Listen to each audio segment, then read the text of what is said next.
तो क्वेश्चन करते हैं, let the curve C be the mirror image of parabola Y square is equal to 4x with respect to, है ना, ये straight line दे रखी है। तो ऐसे करते हैं, पहले एक डायग्राम बना लेते हैं। पैराबोला क्या दे रखा है अपने को, है ना, स्टैंडर्ड पैराबोला दे रखा है Y square is equal to 4x। इसको ड्रॉ करते हैं जरा। इसका शेप जो है वो कुछ इस टाइप का हो जाता है। ठीक, ये तो मालूम है अपने को। अच्छा, अब क्या दिया हुआ है अपने को, ये स्ट्रेट लाइन दे रखी है x plus Y plus 4 is equal to 0। इसको अपन ड्रॉ करेंगे, है ना, y इज इक्वल टू 0 पे x माइनस 4, तो है ना यहाँ पे कहीं पे आ जाएगा, और x इज इक्वल टू 0 पे y माइनस 4, है ना, यहाँ पे कहीं पे आ जाएगा। तो स्ट्रेट लाइन जो है वो कुछ इस टाइप से पास कर रही है, दिख रहा है। मतलब आपके दिमाग में ये भी आ सकता है कि भाई स्ट्रेट लाइन जो है वो पैराबोला को इंटरसेक्ट भी तो कर सकती है, भाई इस तरह से करके इंटरसेक्ट भी तो कर सकती है। तो इसको आप चाहे तो आप चेक कर सकते हैं। हालांकि क्वेश्चन में ऑब्वियसली, है ना, इस तरह का तो एक्सपेक्टेड नहीं होगा कि इस तरह की लाइन पे पैराबोला का रिफ्लेक्शन जो है हम इमेजिन करें।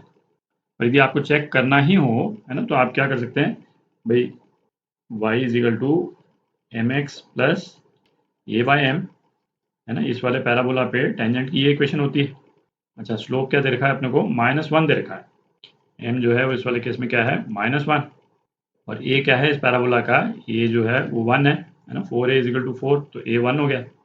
तो -1 स्लोप का जो टेंजेंट जो होगा, है ना, वो क्या हो जाएगा, y is equal to minus X minus 1, मतलब क्या, y plus X plus 1 is equal to 0। ये इक्वेशन जो है वो टेंजेंट है।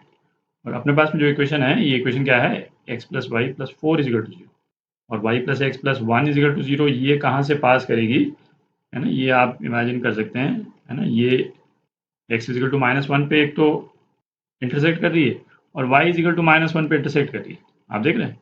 तो ये लाइन जो है वो इस टाइप से होगी, जो टेंजेंट है, ठीक है। और ये वाली लाइन तो ऑब्वियसली इस वाली लाइन के नीचे ही है, क्योंकि ये y इज इक्वल टू -4 पे इंटरसेक्ट कर रही है y एक्सिस को। ठीक, मतलब आप चाहें तो इस तरह से एनालाइज कर सकते हैं। तो ये वाला पोर्शन में मिटा देता हूँ। तो क्या बोला क्वेश्चन में कि curve C is the mirror image of, है ना, ये वाला parabola with respect to line x plus Y plus 4 is equal to 0, है ना। ये वाली लाइन जो है बेसिकली मिरर का काम कर रही है, और इसका रिफ्लेक्शन बनाएंगे, वो जो है वो कर्व सी है। और if a and b are the points of intersection of c with the line ये, then distance between a and b। तो पहले तो अपने को c निकालना है ना, ये दूसरा वाला पोर्शन ये तो सिंपल ही है। तो इस वाले क्वेश्चन को अपन, है ना, दो तरह से करेंगे। पहला वाला तरीका जो है वो थोड़ा सा रिगरस रहेगा, है ना, कोई भी सिचुएशन आपको दी हुई हो तो आप आंसर निकाल सकेंगे। और जो दूसरा वाला तरीका है, थोड़ा सा शॉर्टकट है, पर इस वाले केस में, है ना, आराम से अप्लाई हो जाता है ना, आपका आंसर इजीली आ जाता है। तो पहले लॉन्ग मेथड करते हैं। तो अपने को, है ना, रिफ्लेक्शन वाला कर्व निकालना है। तो इस पे कोई भी पॉइंट अपन ले लें, x1 y1, और इसका रिफ्लेक्शन वाला जो पॉइंट है ना, उसको एच के ले लेते हैं। ये जो दूसरा वाला जो पैराबोला है रिफ्लेक्टेड कर्व, है ना, वो कुछ इस टाइप का बनेगा। एच के जो है वो x1 y1 का रिफ्लेक्शन है। तो चूंकि ये स्ट्रेट लाइन जो है मिरर पे काम कर रही है, तो ये वाला पॉइंट जो मिरर पे जो पड़ रहा है पॉइंट, ये इन दोनों पॉइंट्स के बीच में पड़ेगा बिल्कुल, है ना। ये वाला डिस्टेंस जो है वो इस डिस्टेंस के बराबर है। तो ये मिड पॉइंट जो है, इसको यदि अपन x0 y0 बोल देते हैं, तो अपन क्या लिख सकते हैं, x1 plus H by to, एक तो ये x0 के बराबर है, और एक y1 प्लस के अपॉन टू, ये y0 के बराबर। ठीक, अच्छा, चूंकि x0 y0 जो है इस लाइन पे लाई करते हैं, तो x0 y0 की वैल्यू जो है यहाँ पे अपन रख सकते हैं। तो क्या आ जाएगा अपने पास, x1 plus H by two plus y1 plus K by two plus 4 equal to 0। तो ये क्या आ गया, x1 plus y1 plus H plus K plus 8 equal to 0। एक इक्वेशन तो ये आ गई अपने पास।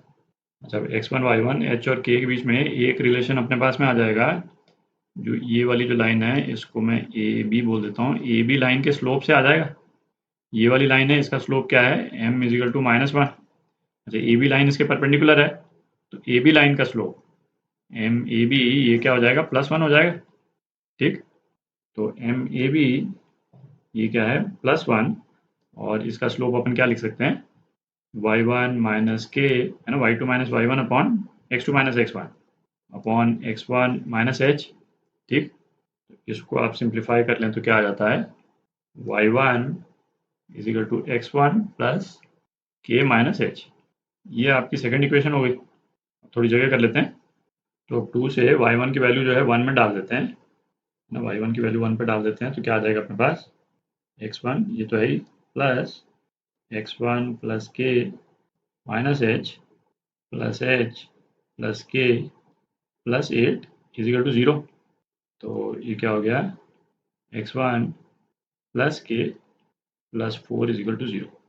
तो आपके पास में x1 की क्या वैल्यू आ गई, x1 की वैल्यू आ गई माइनस ऑफ के प्लस 4।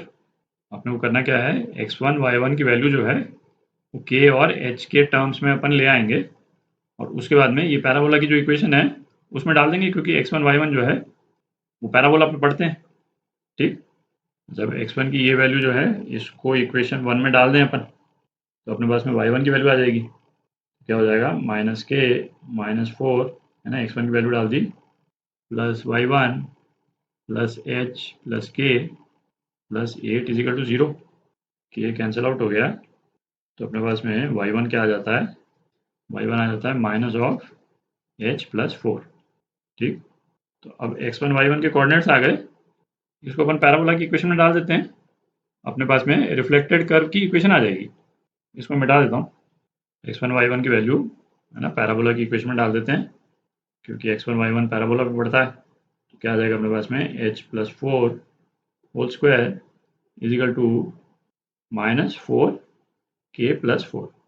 ठीक, अब उसको जनरल टर्म्स में लिख लेते हैं x और y के टर्म्स में, तो क्या आ जाता है, x plus 4 whole square is equal to minus 4y plus 4। ये पैराबोला का शेप आप देखें है ना उसी टाइप का है। अब आप देखें है ना, इस वाले कर्व का जो रिफ्लेक्शन आया है वो भी स्टैंडर्ड पैराबोला ही है।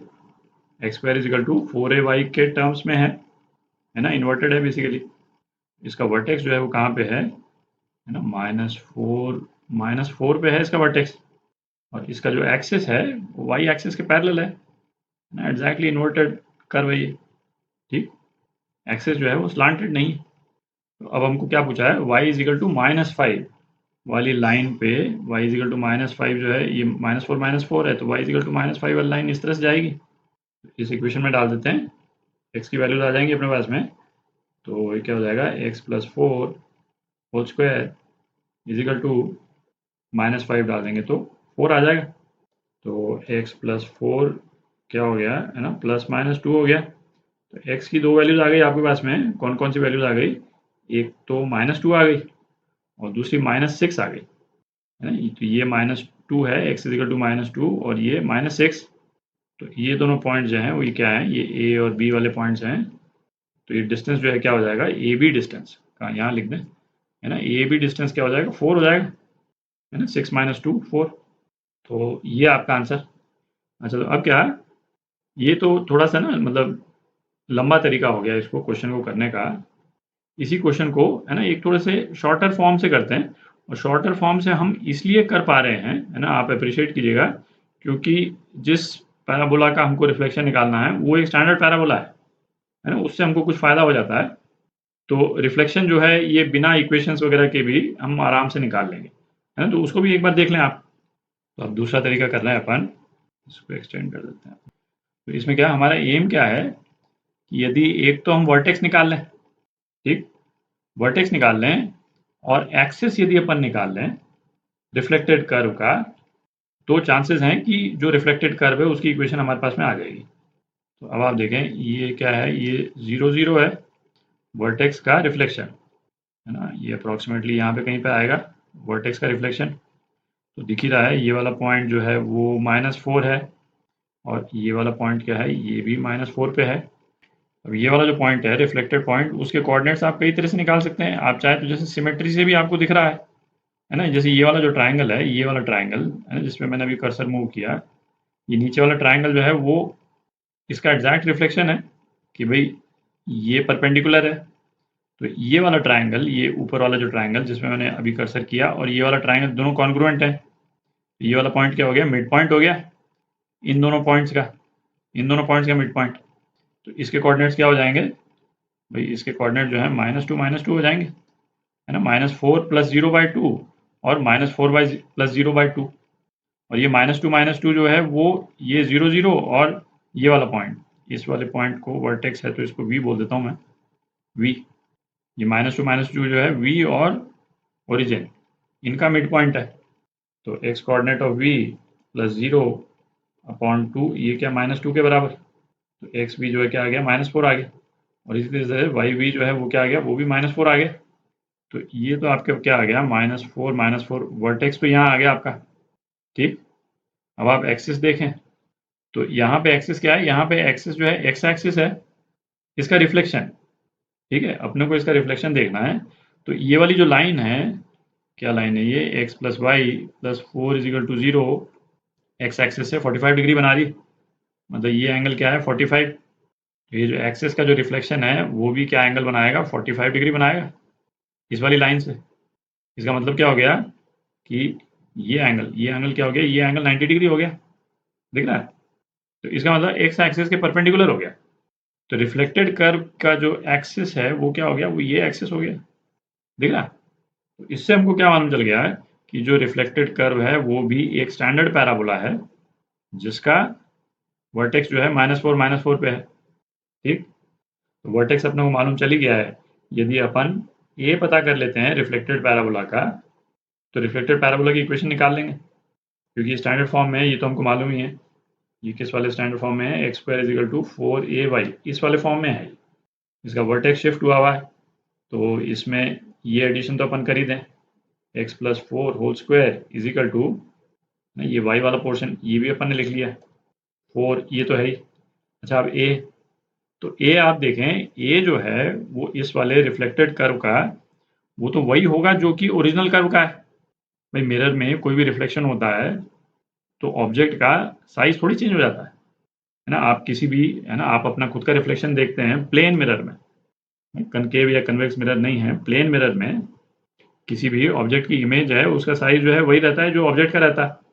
ठीक, तो रिफ्लेक्टेड जो कर्व है उसका ओरिएंटेशन भले चेंज हो गया होगा बट उसका ए तो सेम ही है। और इसका ए क्या है, ओरिजिनल कर्व का 1, तो यहाँ पे अपन क्या लिख सकते हैं, 1 लिख सकते हैं। ठीक, ये वही कर्व आ गया और एक छोटे मेथड से आ गया। और छोटे वाले मेथड से इसलिए आ गया क्योंकि ये भी एक स्टैंडर्ड फॉर्म में ही है ना। एक्सिस जो है वर्टिकल आ गई अपनी, एक्सिस वर्टिकल नहीं होती तो थोड़ा सा कॉम्प्लिकेटेड हो जाता, बट एक्सिस चूंकि वर्टिकल हो गई तो हमने रिफ्लेक्टेड कर्व की इक्वेशन जो है वो वर्टेक्स और ए पता करके हमने सीधी लिख दी। ठीक, तो इस वाले मेथड से, है ना, आपके 2 स्टेप में आपका आंसर आ जाता है। रिफ्लेक्टेड कर्व आ गया, उसके बाद में तो आप निकाल ही सकते हैं। ठीक।